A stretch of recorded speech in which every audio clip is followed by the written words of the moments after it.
남겨서 기록한 게 바로 일선지. 이 사람이 이제 그 선조 때와 인조 때 사람인데, 이 양반이 이제 벼슬에 그 당시 조선 시대는 그 벼슬 한다하는 게 모함을 받고 잠깐 물러나가 고향에 와서 일선지를 씁니다.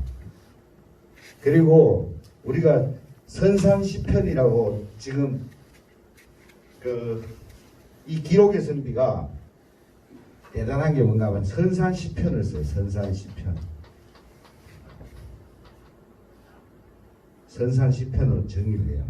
그래서 제 강의가 선산시편을 중심으로 합니다. 선산시편, 이게 사선생, 사선비, 이처사, 이래서 시편입니다. 시편. 사선생에는 누가 들어가겠습니까? 사선생. 앞에 공부를 안 했죠? 예?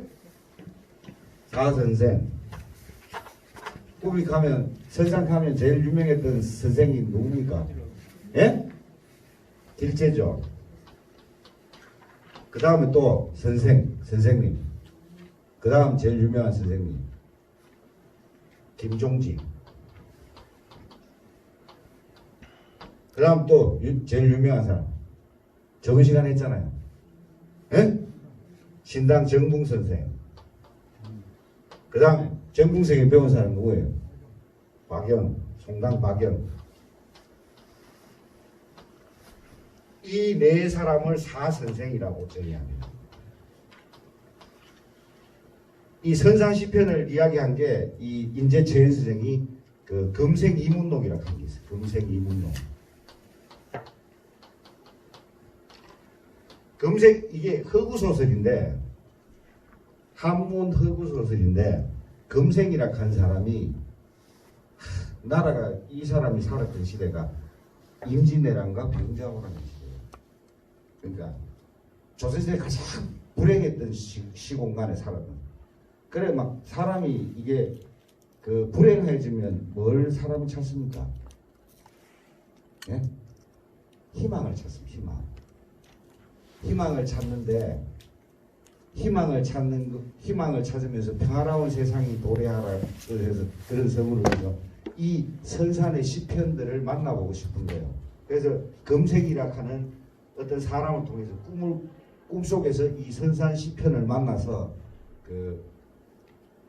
말하자면 자기의 평화로움과 선산의 가장 훌륭했던 선생님과 사선비 이처사를 만나서 행복감을 맛보려고 하는 그런 소설을 써요. 금생이. 그 이제 사선비가 누굽니까? 사선비. 예? 김주. 그렇죠. 하유지. 이맹전. 그렇죠. 김숙자. 여기서 사선비라고 해야 돼요. 사선비. 김주, 하유지, 이맹전, 김숙자. 이제 또 이처사. 이처사가 누굽니까? 예? 예, 김치성. 진락당 김치성. 예, 박원 선생. 이 이처사. 이래서 시편입니다. 10명. 10명의 어진선비. 선산에. 그러니까 사실은 최현 선생하고 여은 선생도 들어가면 되는데, 여은 선생님은 동시대 인물이라 최현 선생하고 한 9살 차이 선후배 관계라 굉장히 친해요. 그런데 이 동시대 사람은 늘 필요 없잖아요. 살아있으니까. 다 돌아가신. 이제 이처사, 김치성, 박운. 그러니까 사선생, 사선비, 이처사 이래 만나본 이런 한문 허구 소설을 씁니다. 이제 이분이 벼슬을 해서 또 하나는 벼슬도 높게 했는지만 이분이 전쟁에 참여합니다. 임진왜란 때. 제가 양반이 되려고 하면 뭐 해야 된다고요? 뭐 강조했죠? 벼슬 높게 하는 게 중요한 게 아니고 자, 여러 가지 덕목, 8가지 덕목이 있어요. 8가지 덕목.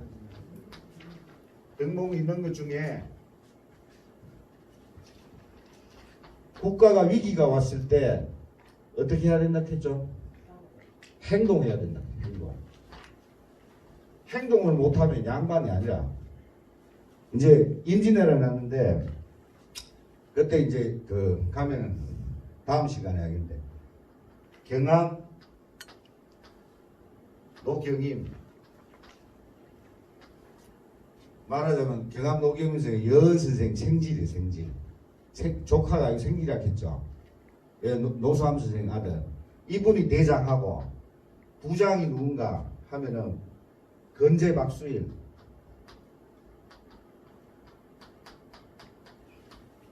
박운 선생님의 손자가 있습니다. 박운 선생님의 손자 건재 박수일. 이 부장, 대장, 부장, 그리고 연락병이 있어요. 전쟁하려면 이거를 장서라고 해요. 장서. 그때는 연락병이 전부 글 써가지고 보내야 되죠. 지금 뭐 전화해가지고 뭐 그런 게 아니고 이 장서를 인재채연 선생님이 합니다. 이 사람 그때 하면 과거 급제를 해 있었어요. 과거 나이는 제일 어려. 벼슬 과거에 급제했기 때문에 대장을 시킨 거야. 이제 선조가 도성을 버리고 몽진 가자니 도망 가니까 벼슬아치들이 전쟁이 나니까 도망가야 되는데 이분도 고향을 지키기 위해 선산으로 돌아옵니다. 그리고 건재박수일, 그러니까 명문가는 행동을 이제 이래 글을 넣던 선비들이 전쟁에 참여해서 싸우겠다고 의병을 거병을 하지만 얼마나 잘 싸우겠습니까? 근데 여기서 건재박수일 선생은 돌아가십니다. 여기서 장렬하게 싸우시다. 그래 이제 참 웃긴 거는 이 그릴레 선비들이 그 당시는 우리가 활과 칼로 싸우는 시대에 일본 외적들은 조총을 들고 오는데 이게 되겠습니까? 사실은 의지만 강했는 거죠. 그러니까 흐지부지 돼요.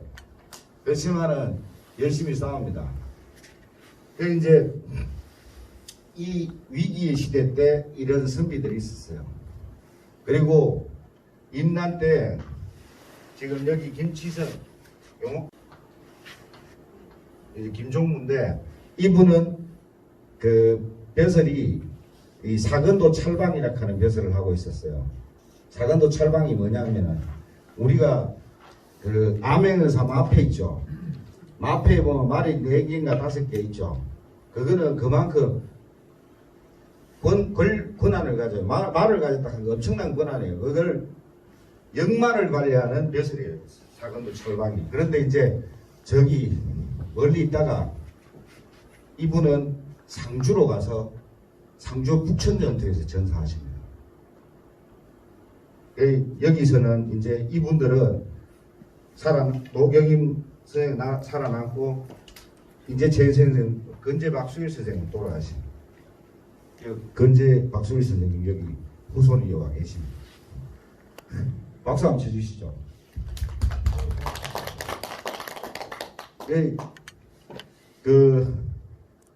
이게 우리가 저도 이렇게 잘 몰랐는데 이 두곡 고홍책이라고 들어보셨습니까? 두곡 고홍책 선생. 그분 아들이 고 한운인데 장흥급제에서 전라도 부안에 현감을 갔어.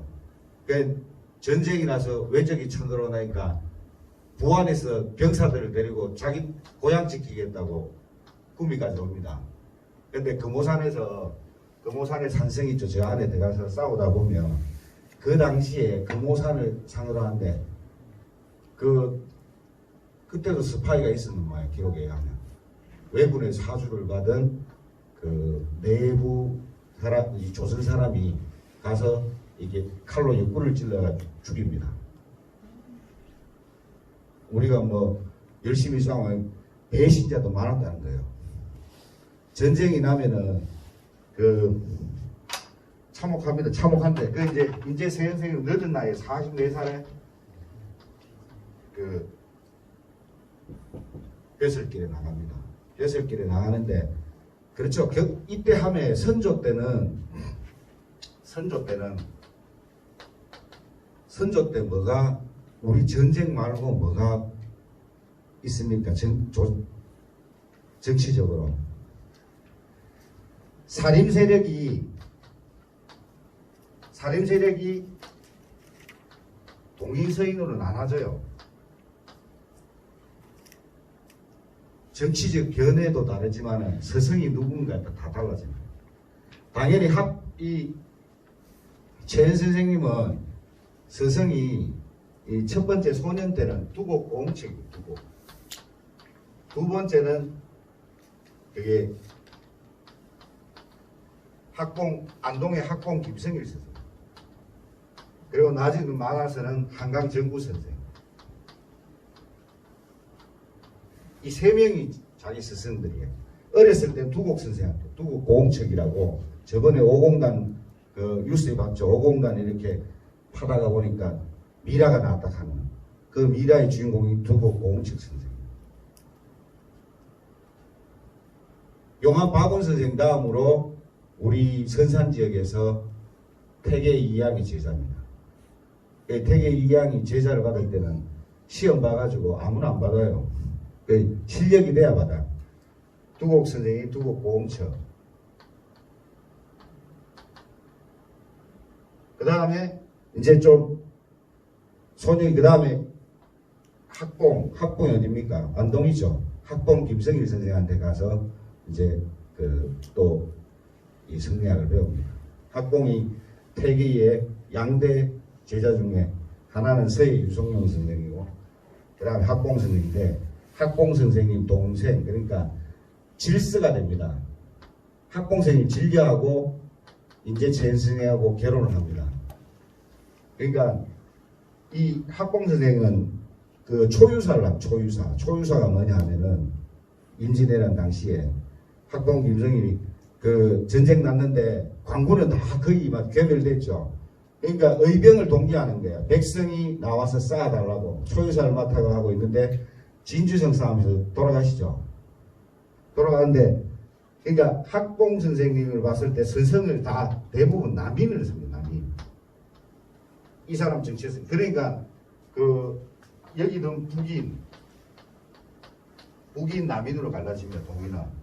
서인은 나중에 노른 소로로 갈라지지만 그때 이런 사색 당쟁이 있는데 이순신 장군도 어째 보면 우리 보면 이순신 장군 백의종군 당하죠. 예? 백의종군. 그것도 사색 당쟁의 폐해입니다. 정읍현감인데 정읍현감으로 말하자면 지금 계급으로 이야기하면 육군대위 정도 됩니다. 육군대위. 그런데 유성룡 선생님이 서해 유성 선생님이 그때 우의정을 하고 있었어. 인사발탁권을 갖고 있었어. 근데 이순신 장군 둘째 이요신이라고 하는 분이 있어요. 이순신 장군 둘째 형. 하고도 친했지만은 익히 서해 선생님이 이순신을 눈여겨봤어요. 근데 그래서 발탁을 하는데 전라자수사가 지금 말하면 아까 전에 정읍현관 육군대위에 딱 하면 전라자수사가 투스타 지금 말하면 소장 전무후무합니다. 그런 인사발탁은 그 대위에서 소장을 했을 게 얼마나 질투를 받았겠어요. 맞죠? 그런데 그럼으로써 우리가 조선 수군이 그 유명한 이순신 장군이 역사에 등장할 수 있어요. 근데 그렇게 서해 유성룡 선생이 인사를 할 수 있게 만들어준 배경의 지식을 준 사람이 이 두곡 고흥책 선생. 전인보감이라고 하는 책을 써서 곧 이분이 공부를 하다 보니까 이 어수강 곧 난리가 날 거다. 곧 나라에 큰 변이 일어난다. 그러니까 태계 선생님한테가 배웠으니까 서해하고 학봉하고 전부 선후배가 아니라. 그러니까 자네가 높이 벼슬을 하고 있으니 곧 난리가 나니 인재를 뽑아라. 그래서 전인보감이라고 한 책을 지어줘요. 그래서 그게 영향을 받아서 서해 선생이 이순신 장군을 일개 대위를 일개 바로 투스타로 바로 진급식. 그래 전라자수를 맡기면서 우리나라 조선 수군이 없었다면 그 당시에 어디 됐겠어요. 전라도 곡창지대가 무너지면은 우리는 전쟁이 더 길어졌으면 조선이 일본에게 잡아먹혔어요. 안전하게. 그랬는데 이 인제 최현 선생님은 선배들이 다 남인이냐. 자기가 스승이. 그러니까 그 전쟁이 일어나고 나서 광해군이 집권하죠. 그죠? 광해군은 북인들이 집권. 그러다 보니까 북인들이 뭘 합니까? 처음에 전쟁 끝나고서 사실은 광해군은 외교적으로 보면 지금 보면 굉장히 실리적이고 어떤 측면에서 잘했어요. 근데 자기가 정치 세력을 자기를 세워주는 북인들의 행태가 굉장히 이이청, 정인홍 이런 사람들인데 광해군의 형제를 죽이죠. 광해군도 집권하는 게 그 형제를 죽이고 그러고 자기의 계모인 임목대비를 유폐시키죠. 그럼으로써 그러니까 부모를 내치고 이러니까 이 강상의 도리 그러니까 선비들로서 이 도리에 어긋나는 행동을 하니까 이 적은 왕으로서 인정할 수 없다 해서 인조반정이 일어난 겁니다. 인조반정.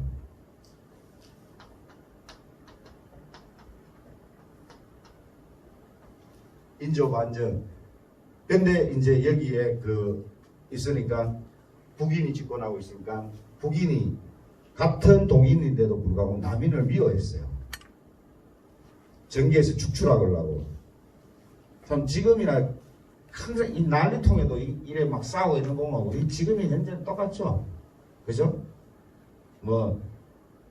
이 조선 사람만큼 싸움의 DNA가 강한 나라는 없지 싶어요. 그러니까 이런 시대에 있었던 분인데 하여튼 이분이 엄청난 기록을 남깁니다.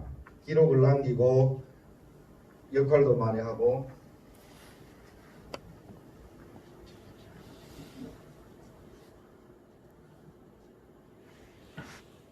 제가 저번에 이야기했죠. 조선시대의 최고의 벼슬이 뭐라고? 예? 대제학, 부제학, 대사헌, 대사관 이런 겁니다. 정성판서가 중요한 게 아니에요. 그 집에 우리 할배 정성판서 나왔다고 아유 우리 할배 그게 중요한 게 아니고 그 집이 양반이 아니냐 하면 벼슬 대제학 있나 부제학 있나 대사헌 있나 대사관 있나 대사성 있나 이 정도 돼야 됩니다. 정성판서는 정치적 거예요. 벼슬이에요. 예? 글 잘 못 읽어도 하면 됩니다. 그렇지만 대사성, 대사관, 대사헌, 부제학, 대제학 이런 거는 학문이 아주 높고 인품이 선비들로부터 그 사람의 인품이 명성이 자자해야 받을 수 있어요. 그렇기 때문에 어쩌면 이름을 이분이 이 대사헌, 대사관, 이 부제학 이런 걸 하셨습니다. 최현 선생님. 이제 이건 교지인데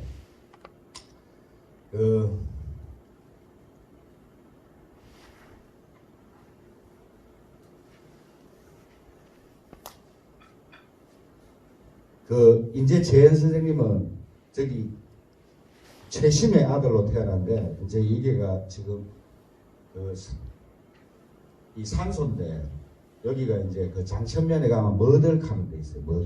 머들카는 데 산소에 이렇게 해놨고 이제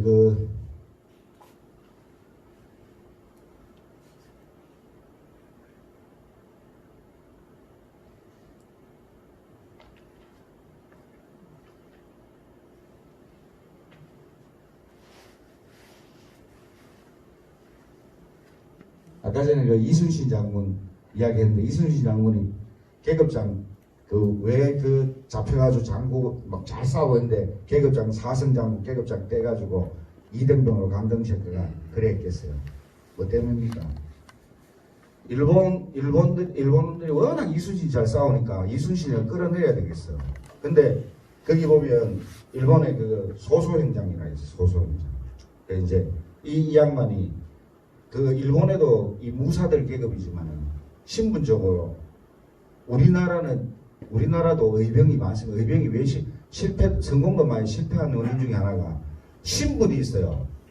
저 사람 잘 싸워. 그런데 상놈이가 평민이라 그 양반은 가서 저놈 말을 안 듣는 거라 작전이 안 돼. 작전이. 누군가가 경기도 용인에 6만 명 정도 의병이 총집결했습니다.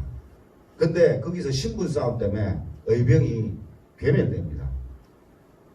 양반들은 모이가 하고 앉아 익하고 잘 싸운 사람은 이 전략과 전술을 잘하면서 작전을 잘 펼친 사람 말을 따라야 되는데 전장에서는 저 상놈이 이야기한 게 난 못 듣겠네. 집에 갈라네. 이래가 안 됩니다. 이래가지고 효율적인 전쟁을 못합니다. 무기 측면이나 이런 화력적인 측면도 우리가 아주 열세였지만은 이 신분제가 근데 일본에도 보면 소소행장하고 그 가등청정하고는 신분 무사계급이 좀 달라요. 근데 가등청정하고 그 소소행장은 서로가 앙숙이라. 그래가 소소행장이 가등청정을 죽이려고 이 거짓 정보를 조정에 올려요. 그래가지고 빨리 잡아라 하면서 가르쳐주는데 이순신 장군은 그게 거짓 정보인 줄 알았어요. 그래서 출전을 합니다. 거짓 정보는 알지만. 근데 못 잡으니까 어떻게 해요? 저놈 저 간첩이다 이래 됩니다. 그래 계급장 떼버립니다. 그래가지고 한 달간 고문을 받습니다. 서울로 압송돼서. 전쟁 희한한 나라죠. 예? 전쟁 잘하고 있는 대장군을 잡아다가 계급장 떼고 한 달간 고초를 합니다.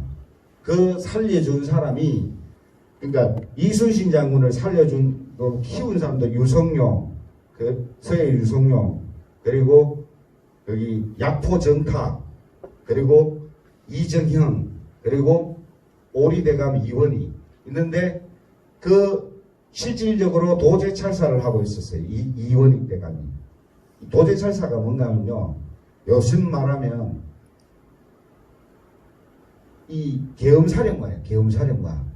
왕은 따로 있고 계엄사령관이라 그 전시 상황을 진두지휘할 수 있는 합참의장이라 모든 권한은 그 사람 그 머리에 다 나옵니다. 여기 왕이라도 선조라도 도제찰사를 임명해 놓으면 도제찰사 명없이는 함부로 못 죽여요.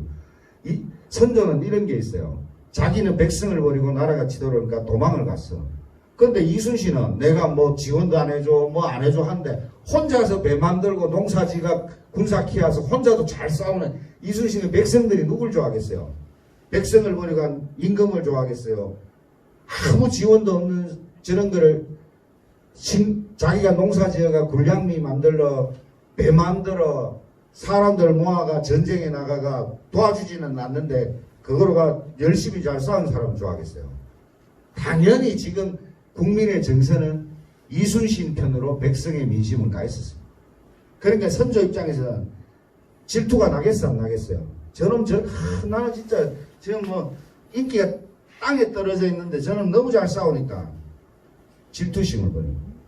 그리고 끊임없이 비변사를 통해서 이순신을 말하자면 국정원을 통해서 지금 말하는 국정원을 통해서 이순신의 일거수일투족을 조사합니다. 왜? 그 당시는 나라도 엎을 수 있어요. 이순신의 능력 같으면. 배 끌고 한강으로 들어가가지고 마포나루에 군사함 내놓고 막 그냥 도성 잡아먹기는 일도 없습니다. 쿠데타 일으킬까봐. 그렇지만 이순신 장군이 그래가지고 한 달간 고문을 받아요. 지독한 고문을. 그러니까 거기서 끝까지 이제 이걸 뭐 배신자라고 이제 고문을 당하면 거짓이라도 보통 사람으로 다 내뱉습니다. 그래서 그 자리에서 형장의 이슬로 사라지는데, 근데 이제 그걸 총괄한 사람이 그 이원익 대감이 이순신 살려야 된다. 그리고 약포정탁한테 그때 약포정탁이 자의정 대감한테 야 이순신 빨리 그 변호해라. 들어가서 아무도 지금 변호 안 하고 있는데 빨리 변호해라. 저 죽이면 안 된다고 나를 장수를 바꾸면 안 된다 싸우면서 그렇게 하고 그 다음에 그러니까 그 야포 서해유성론도 전장이 한창 전쟁인데 대강 이거 전쟁의 장수를 바꾸는 일이 어떻게 됩니까? 그때 말 한마디 잘못하면 다 날아갈 수 있는데도 불구하고 목숨 걸고 다 지원을 해줍니다. 이제 그거를 그림을 그린 사람이 오리대감 이원익 때 그분 때문에 살아요. 그래서 근데 여기 보면 여기 아까 전에 우리 선산의 의병들 중에 경암 노경임 선생하고 건재 박수일 선생 그리고 여기 저기 최현 선생 있다 가지 않습니까? 이분들이 이원익 대감이 경암 선생이 이 세 분을 다 알아요. 선산에 막 장서를 써가 올려보니까 이래 이 현명한 선산에 선비들이 있었구나. 훌륭하다. 그러니까 경암 선생 같은 경우는 대장했던 분은 이원익 선생한테 발탁대가 가고 그리고 또 최현석이 장서를 막 글을 쓰가 보면 이 사람 훌륭한 친구구나 막 이렇게 칭찬을 받고 그 정도. 이원익 대감도 남인이에요. 남인. 서해 유승론도 남인이고. 그러니까 이 덕수이 씨가요. 여러분들 덕수이 씨가 우리 조선시대에 유명한 두 명의 인물이 있습니다. 한 명은 누굽니까? 율곡. 덕수이 씨. 율곡 선생은 지금 말하는 동서분당의 서인들의 그거예요. 서인들이 추종하는 분이고 이순신 장군의 덕수이 씨는 남인입니다. 왜? 자기를 발탁해주고 자기를 지켜 위기에 대사에 500년 동안 충무공 자손을 갔어요. 그리고 이순신 장군 죽는 날 있죠.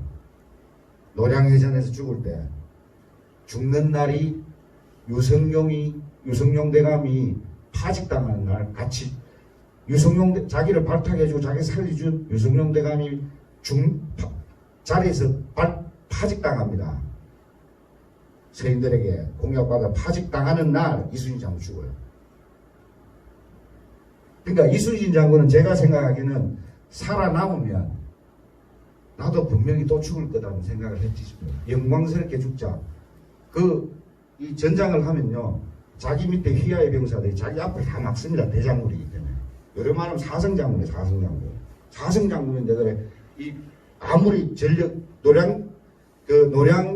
노량해전 정도 때는 전력을 어느 정도 많이 우리가 확보를 다시 다 부서졌다 다시 많이 확보를 해요. 근데 그거를 딱 적의 원래 총이라 하는 사거리가 있어요. 그 사거리를 넘으면 그런데 그까지 밀착해서 갔다는 거는 유성룡 대감도 조정에 하면 자기도 정보를 들었겠죠. 지금 파직된다. 난 여기서 영예롭게 죽어야 내 자손들이나 나의 집안이 살아날 거다. 살아남았다 하면 또 역적죄로 다스려질 수 있다는 거지. 군사력을 엄청나게. 제가 보기에는 일종의 자살이지. 그러니까 이순신 장군 같은 사람이 전 세계 해전사에서 모르는 사람이 없습니다. 전 세계 해군에서. 여러분들 그거 아시죠? 정주영 회장이 영국 가가지고 500원짜리 지폐 내보면서 우리는 500년 전에 철갑선 만들었다 하는 그걸 영국 사람들이 아는 이유가 영국 사람들 해전사에 도통한 사람들이에요. 근데 이순신 3대 전 세계 3대 제독이 넬슨 제독 이순신 도고 헤이아치로 이 3대 제독이라고 하는데 이 넬슨 제독이고 도고 헤이아치로 이 이순신 장군 되면 아무것도 아니에요. 이 사람들은 지원 군사적 물적 자원 이빨 받아가지고 전쟁을 내가 승리하지만 이순신 장은 아무것도 안 가다 자기 알아서 전쟁에가 다 이기는 사람인데 상대가 되겠어요. 그래 도고 헤이아치로 분신이라고 하잖아. 나는 이순신 장군 되면 하사관밖에 안 돼. 이순신 장군 옆에 가면 하사관밖에 안 돼. 그럴 정도로 이 이순신 장군이 유명합니다. 그게 원래 23승을 하는데 실제는요 67전 67승이에요. 왜? 5척, 4척, 10척 부순 거는 기록도 안 했대. 어마어마하죠. 신이지, 신. 무패. 그것도 전쟁이라 하는 거는 그 나라의 모든 총력, 인력이 다 총동원 되는데 이순신 장군은 누가 도와주지도 않았어. 혼자 싸우는 사람. 그래서 이런 위대한 사람이 있으니까 그 우리나라가 이렇게 조선이 버티는 것 같아요. 그래 이제 뭐 인재 선생님 이야기하다가 또 여기까지 들어갔는데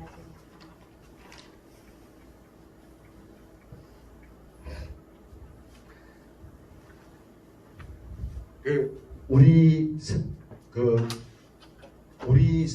이 선상급이로 봐서는 인재 선생님의 기록이 없었다 하면 우리가 다 잊어버렸을 거예요. 잊어버렸어요. 그런데 이분이 그렇더라도 자기가 일종의 백과사전인 일선지를 기록을 합니다. 그리고 우리가 그 이맹전 선생 있죠. 이맹전 선생, 생유신 이맹전 선생의 기록도 남아있을 수밖에 없는 게 이 최현 선생 때문입니다. 최현 선생의 정조모가 이맹전 선생의 따님이에요. 그래서 이맹전에 대한 그런 기록을 많이 남깁니다.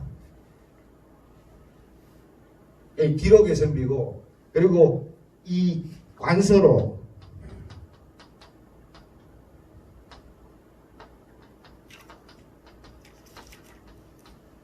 조천일로 이 인재 선생님이 이제 암행의사를 또 받아요.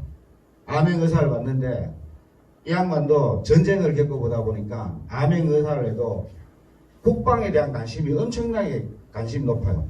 그래가지고 암행의사 가서 뭐 편하게 이래 다니는 게 아니고 이게 성 있죠, 성이나 군사 이런 거에 기록을 다 써서 이런 거를 이렇게 해야 된다 저렇게 해야 된다 이런 거를 보고를 해가지고 다 보고한 게 관서록이에요. 지금 같으면 암행의사 말하자면 마패 들고 가서 사또 술이나 좀 줘보게 뭐 먹고 자려고 뭐 잘있게 나네 이렇게 할 건데 자기가 이 암행의사라 하는 이 임무를 맡고 막 가가 지금 성이 튼튼한가 군사가 잘 배치된가 이런 걸 기록해가 만든 게 관서록. 그 다음에 조천일로 이렇게 이 양반이 이제 학문도 높고 인품도 좋으니까 그 옛날에는 중국 사신을 보낼 때 우리나라에서 최고 똑똑한 세 사람을 보내요. 그 조정에 있는 사람 중에. 그게 정사, 부사, 서정관이 한 3명을 보내. 그거는 아무나 들어가는 게 아니고, 그러니까 이 공부도 잘해야 되지만 이게 인품도 아주 좋아야 됩니다. 그 가면서 우리나라가 여기 대국을 가는데 가면은 중국 사람들이 우리 사신들에게 엄청난 그걸 요구합니다. 가는 과정에 중국 그 북경까지 가는 과정에 돈 돌라 가나 하나 건너면 돈 돌라. 그러니까 그 당시에 은인데 이게 이제 은본위 제도예요. 중국은 인삼하고 은을 엄청나게 요구하는 거야. 그러니까 사신으로 가다가는 나라도 바닥나고 개인도 바닥나. 그 비리가 안 그러면 중국 놈들이 북경까지 가지 못하게. 그래 그 비리를 다 적어놔. 그게 조천일록이래. 그래 그래서 이런 행태는 고쳐야 된다. 이제 그래서 이렇게 그 역사적 사료를 이분이 기록에 돼가다 보니까 이런 걸 나왔는데 지금 이 번역본이 나왔어요. 이게 굉장히 역사적으로 중요한 거고. 그리고 이 사람이 그 용사음이라 하는 이거는 그 EBS 교재에 시조를 지었는데 이 시조가 EBS 교재에 실려서 학생들 수능에 대학에 시험으로 출제됩니다. 시조가. 그러니까 이 시조를 지었는 게 백성을 버리고 떠나는 선조 임금의 그거를 이제 시를 지었는 게 이제 용사음이에요. 그러니까 이분이 문학적으로도 뛰어난 분인데 학문뿐만 아니고 이 그러니까 이 문학성을 갖게 한 사람이 바로 첫 번째 서성이 두곡입니다. 두곡. 두곡이 시의 대가예요. 시의 대가. 두 번째 성리학적으로 이 사람 완성한 게 학공 김성입니다. 세 번째 예학적으로 최고의 대가를 만든 게 이제 한강 선생, 한강 정부선. 그래 이제 인재 선생님이 이 당대 일에 걸출한 스승을 만났는 거 정말 행운해요. 플라톤이 소크라테스를 안 만났으면 그래 유명하게 되겠습니까? 일개 범부밖에 안 되듯이 어떤 선비가 아무리 재능이 있고 하더라도 이런 훌륭한 스승을 만나지 않으면 안 되는 거예요. 그러니까 사람도 항상 자기 주위에 누군가는 좋은 친구라든지 좋은 지인들을 많이 만드는 게 재산입니다.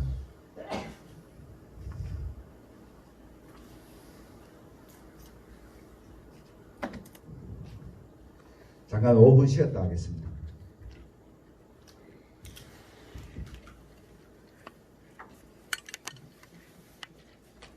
예.